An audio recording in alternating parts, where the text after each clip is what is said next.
নেপালে আজকে তারকেশ্বরের এক পর্যটক গতকাল থেকে এখনো পর্যন্ত কোনো খোঁজ না মেলায় উদ্বিগ্ন পরিবার। গত 21শে আগস্ট মানুষ সরোবর যাওয়ার উদ্দেশ্যে বের হন 32 জনের একটি দল। নেপাল হয়ে চীনে ঢোকার কথা ছিল তাদের। 22শে আগস্ট কাঠমান্ডু পৌঁছন সকলে। গতকাল ফোনে যখন শেষ কথা হয় তখন নেপাল ও চায়নার সীমান্তে ছিলেন সকলে।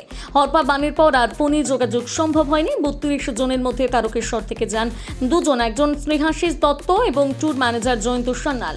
কাল থেকে উদ্বিগ্নে দিন কাটছে দত্ত পরিবারের আশঙ্কা, যে সময় বিপর্যয় ঘটে সেই সময় বিপর্যয় স্থানে ছিলেন সকলে, যার ফলে বড় সড় আশঙ্কা থেকেই যাচ্ছে বলে দাবি পরিবারের। অন্যদিকে ভারতীয় দূতাবাস সহ রাজ্য প্রশাসনের সাথে যোগাযোগ রেখেছে পরিবারের সদস্যরা। আশঙ্কা তৈরি হওয়ার কারণ হলো আমরা খবরে যে সময়ে ডিজাস্টারটা হয়েছে দেখতে পাচ্ছি, আর তার কিছুক্ষণ আগে আমাদের বাড়ির লোকের সাথে কথা হয়েছিল, দুটো জায়গা অনেকটাই ম্যাচ করছে। 7:30টায় আমার কাকার সাথে কথা হয়েছিল কাকিমার, তখন বলেছিল যে নেপাল চীন বর্ডারে একটি হোটেলে ওরা আছে এবং কালকে সেখান থেকে ফেসবুক ছবিও ছেড়েছিলেন।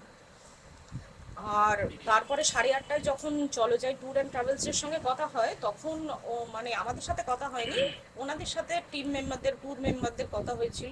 ওনারা চলো যাইকে জানিয়েছিলেন যে ওনারা এম্বাসির পথে আছেন। আর ঠিক তারপরেই কিন্তু 9টার সময় ঘটনাটা ঘটে, যেটা আমরা খবর দেখে জানতে পারছি। তো দুটো সময়ের ক্যালকুলেশনে এতটুকু সময়ের ব্যবধানে ওনারা ওই ডিজাস্টারের মধ্যে কোন জায়গায় অ্যাকচুয়ালি ছিলেন আমরা বুঝতে পারছি না। এই জন্য আমাদের আশঙ্কাটা আরও দ্বিগুণ হয়ে যাচ্ছে। আর কালকে থেকে আজকে অবধি 24 ঘন্টা পেরিয়ে গেছে। হ্যাঁ, বিপর্যয় যেখানে হয়েছে সেখানেই থাকার আশঙ্কা রয়ে যাচ্ছে সময়ের একটা হিসাব করে। না, এখনো পর্যন্ত কোনো সঠিক খবর আমাদের কাছে নেই। আমরা বিভিন্নভাবে চেষ্টা করেছি, যে এমবাসির নাম্বারগুলো সরকার থেকে দেওয়া হয়েছে সেই জায়গাতে আমাদের সমস্ত ডিটেলস, কাকার যে পাসপোর্ট নাম্বার, ভিসা নাম্বার, সমস্ত কিছু, ট্যুর ডিটেলস, ছবি, সমস্ত কিছু শেয়ার করা হয়েছে। ওনারা জানিয়েছেন রেস্কিউ চলছে, নেপালে রেস্কিউ চলছে। ওনারা যখন আইডেন্টিফাই করতে পারবেন তখন ওনারা জানাবেন। এবং সরকারের পক্ষ থেকেও যে হেল্পলাইন নাম্বার চালু করা হয়েছে, আমাদের শুভেন্দু অধিকারী মহাশয় যে হেল্পলাইন নাম্বার দিয়েছেন সেখানেও আমরা জানিয়েছি। ওনারাও বলেছেন আমরা চেষ্টা করছি। আমি আশা রাখবো খুব তাড়াতাড়ি আমাদের সেই খবরটা যাতে আমরা পাই যে কি অবস্থায় কিভাবে আছেন, কারণ আমরা তো নিজেরা কিছু করতে পারছি না। প্রশাসনের তরফ থেকে যাতে আমাদেরকে সাহায্য করা হয় খুঁজে পাওয়ার জন্য, তার জন্য আমি অনুরোধ জানাচ্ছি।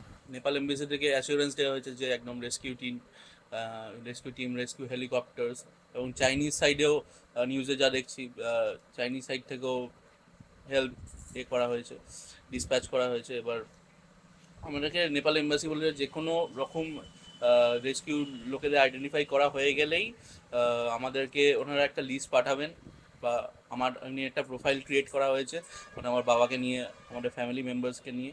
আমাদেরকে যেমনি কোনো ইনফরমেশন হবে প্রথমেই ওরা নেপাল এমবাসি থেকে আমাদেরকে কন্ট্যাক্ট করা হবে। হ্যাঁ, আমাদের রাজ্য যে কন্ট্রোল রুম হয়েছে সেখানে আমাদের কন্ট্যাক্ট করা হয়েছিল। তারাও এই কথাটাই বললেন যে এরকম কোনো একটা আপডেট হলেই আমাদেরকে সঙ্গে সঙ্গেই জানানো হবে।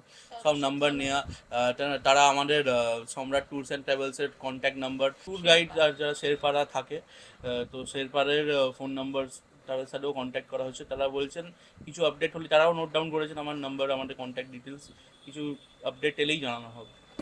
বাংলা হান্টের আরও খবর দেখতে নজর রাখুন। বাংলা খবর মানেই বাংলা হান্ট।